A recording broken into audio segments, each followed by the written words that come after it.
This video isn't gonna be scripted, but I do have a few bullet points because there's a lot I want to go over. And I just want to start the video by saying all trans lives matter, and if you feel this way, if you don't feel this way, it is okay. I see so many people talking about hating on others and judging how far and if they can pass and not pass, and it's just disgusting. Let people live their life. Let people be who they want to be. You know? Just because someone doesn't pass 100% is none of your fucking business. And it's partially why I wanted to make the video, because I wanted to talk about it, because I was one of the people who felt very scared to even show my face because I don't pass. I look female. And it has hurt me so much knowing that I will probably never pass in ways that you probably can't imagine. I've almost gone back to alcoholism multiple times. I struggle with other addictions I'm not gonna talk about. My dysphoria is so bad that I've had multiple times where I've had to either call hotlines or talk to my friends because I'm very near the end of living my life, and it's been bad. But I always want to chat and be open about the things I experience. So we're gonna go through that because it's something I've genuinely wanted to talk about, and now that the heat has calmed down, we are here. So I have a few points. The transitioning. You saw it in my title. I'm gonna get that out of the way first. I don't want to transition fully. I've had this discussion with a friend of mine who is cis, because he is one of the ways that I explored my own gender, how I wanted to present and pass. We had this little game. I'm not gonna explain too much because it's a very private thing that me and my friends do, and it's a private thing, so you know. But it was basically you could push a button, no repercussions, and you would be or do this XYZ for a day. How do you think you'd do? Like, what's your thoughts on that? And in the beginning, I don't remember if I only explained to him what trans was or if I was trans or non-binary at the time. But we did that minigame, and I kept saying, yeah, I don't mind being a guy. I think I'd love to be a guy. And he kept asking me different questions like, would I want male genitalia? Would I want a dick? Do I care about the size of my dick? And all those things. And it got to the point where I kind of sat down and I was like, fuck, I actually have a clearer image of how I wanted to present myself compared to before because of a dumb game. Now, it's something I've thought about a lot, and I've had discussions with my friends because one of my friends is transmasc and another friend of mine is cis, and he's very open to being asked questions about how it feels, you know, everything about being a guy, and it has helped me so much because it's felt so normal and natural to be able to ask questions that you might not feel comfortable asking, you know. So for me, it kind of feels like I'm non-binary. For those who don't know what it means I am neither male nor female. I fit in a box completely out of the binary of genders. My gender is neither, and I want to be seen as either androgynous or transmasculine, which is either one is okay. I don't mind either one. And for me, what I think with HRT, because I've researched, and I don't remember everything that I researched about it because it's been a while, because I kind of gave up on it when I realized I couldn't get a HRT. Though I do have a plan of trying to get my doctor, if he's not transphobic, crossing my fingers, that I can get HRT from them because they can do that. And I spoke to my friends about it. One of the things about it was, do I want bottom growth? Do I want, you know, the bottom part of being a man? And I was up and down about it because, one, I have never experienced it before. Two, there are massive risks with surgery. And three, I don't have the money. But if we pull all of that out of the window, I don't think I would mind. I don't have as much dysphoria about the downstairs apartment. So for me personally, I don't think I would mind.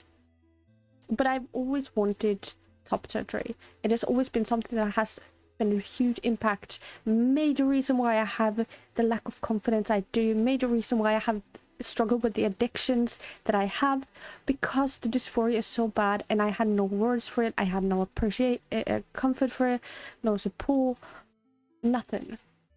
And I was alone in the world for so long, going through a lot of things that I'm not going to go super into because I will dissociate, and I want this video to be clear and concise. But with transitioning, I know I want top surgery, and I know I will probably never get it, and it's just a dream that I think. And I've thought about the crowdfunding or asking my community. I'm tiny, I know, but seeing if that could help. And I probably will never do that because I don't like asking people for money. Now, I've spoken about my dysphoria and everything like that, but I've not specifically talked about which parts are dysphoric for me, because it's kind of a hard conversation to have, and it is one that is more 18 plus. My chest, of course, has given me a lot of dysphoria, and in the early days, before I even knew what that meant, I had thought about it. I would bind, I would not wear bras because I hated how it made me look more feminine. I had often occurring how to say this without getting close? Bad thoughts about my chest, removing my chest. And it has extended my arms and legs, which doesn't really make sense to me, but I guess if someone else has that kind of dysphoria, let me know. And it made it so much harder to even want to do anything. And that was particularly because I'm not going to talk too much about it, but I will give a general overview of the things beforehand, because it's something I wanted to speak about before. Where a lot of my childhood wasn't good. I think a lot of people here who are in my community know that. And when I began dating, a lot of the people saw me as cis. I don't even think I came out to most of the people I dated, because it was just, there wasn't a word for it. But then after kind of realizing, fuck, I'm non-binary, I'm trans, I began like kind of using that, and every person I dated, I would inform them, stupidly enough. And it led to a relationship that I'm not proud of. A relationship that was full of emotional abuse and transphobia, where the person would often tell me I am delusional, gaslight me, and force me to do things I didn't want to. And it was hard, and something is something I've had to process. And throughout that relationship, I got to the point where I almost thought, yeah, I'm a cis woman, because I was just gaslit. And I was hurled so much fucking ugly shit every day, because we spent every day together, to the point where I thought I was delusional. I thought I was losing it. I thought that I was, you know, a snowflake. I wasn't trans isn't a thing, you know, that sort of thing. When I got out of the relationship, I ended up going on an alcoholic streak that lasted like 4 days, sadly. 4 or 5 days, I don't remember. I blacked out most of the time.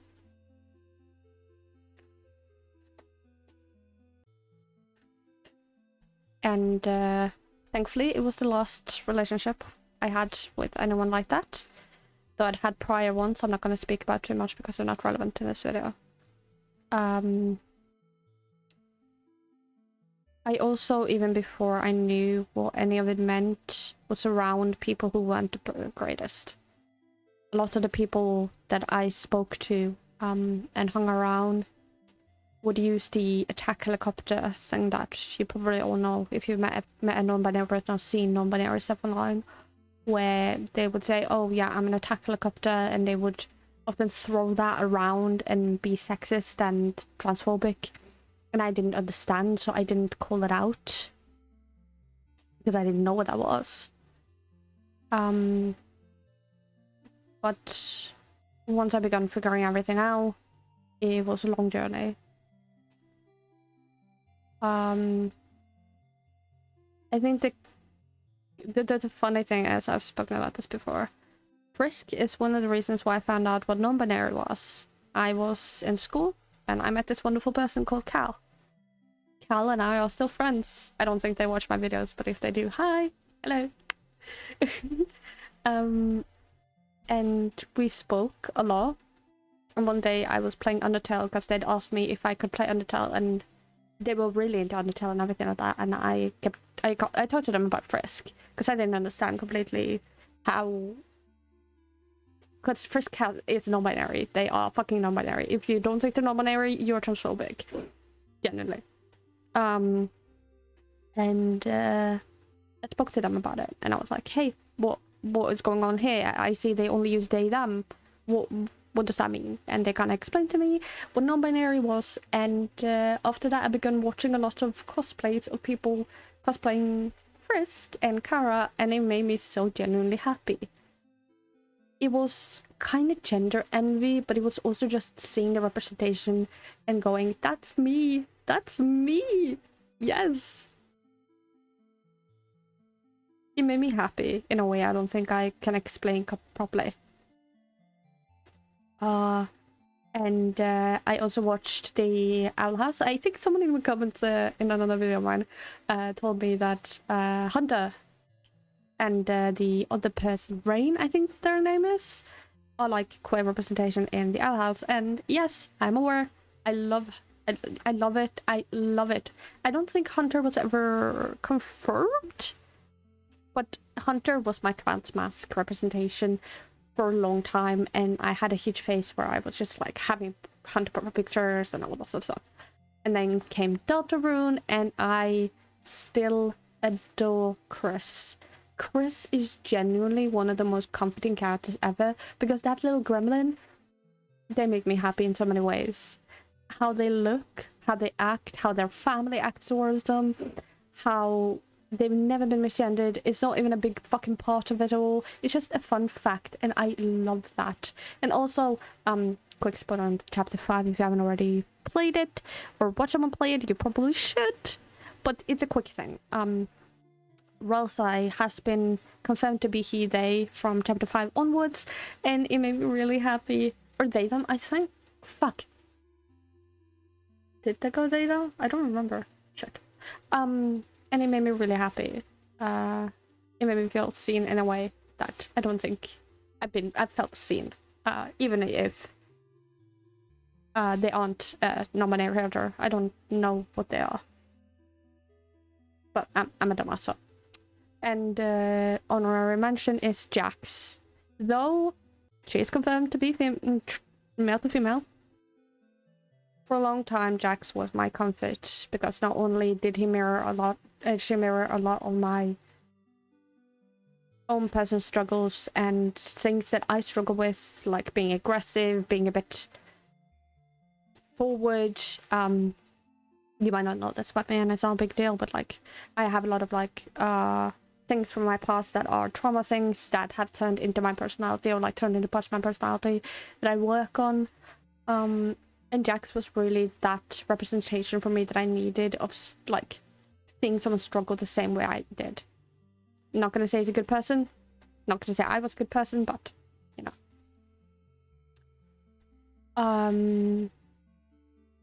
But all of that kind of escalated and brought me an image of what I wanted to be seen as.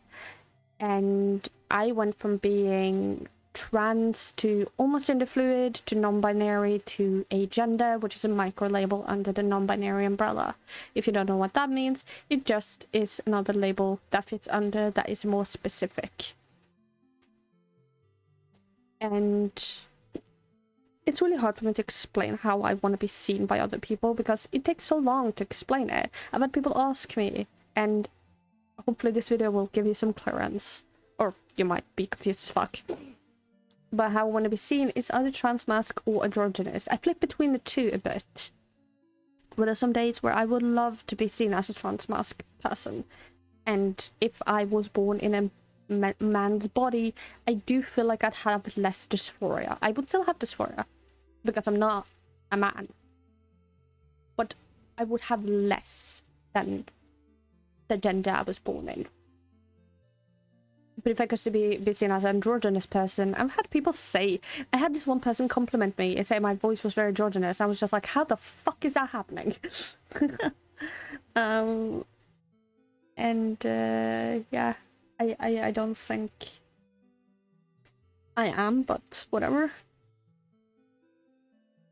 But I've always been one person who's been like, how I want to be seen is kind of like Cade. The character on screen that you see right now, that's how I want it to be represented. This sassy little gremlin, like think Chris Deltarune. That is how I want to be represented. And I know, I could probably dye my hair blue, you know? Wear awesome outfits, but there's a part of the perception that will never happen for me as an androgynous person. At least from, I don't think I will ever be 100% fully transition into the person I want to be. And I think that I have to be okay with that. But I don't want that to be seen as, oh, I'm not fully trans, because one of the things was that I was really scared that people were gonna look at me, see I'm not passing, or if I pass, but I haven't, for example, done bottom surgery, or I haven't done voice training or something else, that I'm not trans enough. And that scares the fuck out of me, because I've seen the worst of the human world when it comes to that sort of thing. I dated a fucking transphobic piece of shit for a year. I've been hurled more slurs than compliments. And it's been really fucking tough, especially being a small content creator on this platform. Because you don't exactly have the support of many people, so you feel very alone. Generally, I do feel like I feel very isolated and alone compared to a lot of other people, because I fit in such a small micro label, and I don't have many people I know who are agender. I know maybe one person who's non-binary, two, I don't know actually. I think, maybe? I don't know. I don't know one person who's agender. And even if I was just trans, there are so few trans mask people online because of the bullshit that you have to deal with. Even being trans femme, though there are a lot of you online and I see you and you're beautiful. Holy shit, the trans community has had to deal with so much bullshit lately. It genuinely makes me feel nauseous, especially with all the bills and all the shit being passed, people being detained, people being fucking forced to turn the passport into their dead sex, I was gonna say dead sex, into their assigned gender at assigned sex at birth, I think it's called. And it is so fucking disgusting. It makes me sad.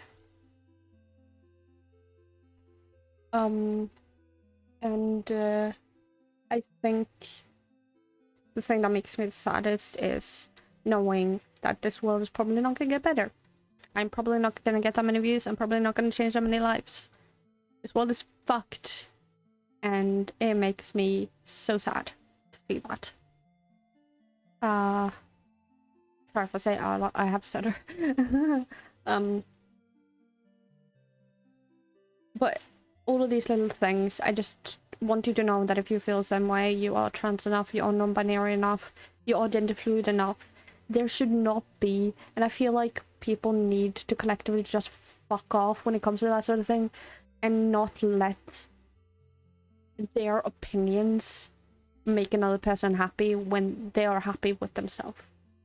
If you don't transition fully but you're still trans, that's amazing. If you don't transition at all, for your own personal opinions, that's okay. I feel like there's such a big fucking there's such a big fucking lack of support for people who either can't or won't transition for all of the right reasons. And it's saddening. Now I want to leave off this by saying hi. If you haven't already, subscribe. I'm trying to hit 5k. I'm a small trans creator that spreads awareness and makes some fun videos and make comfort, and I hope you have a good night regardless. You don't need to subscribe. That's okay. Just, I hope you have a good night.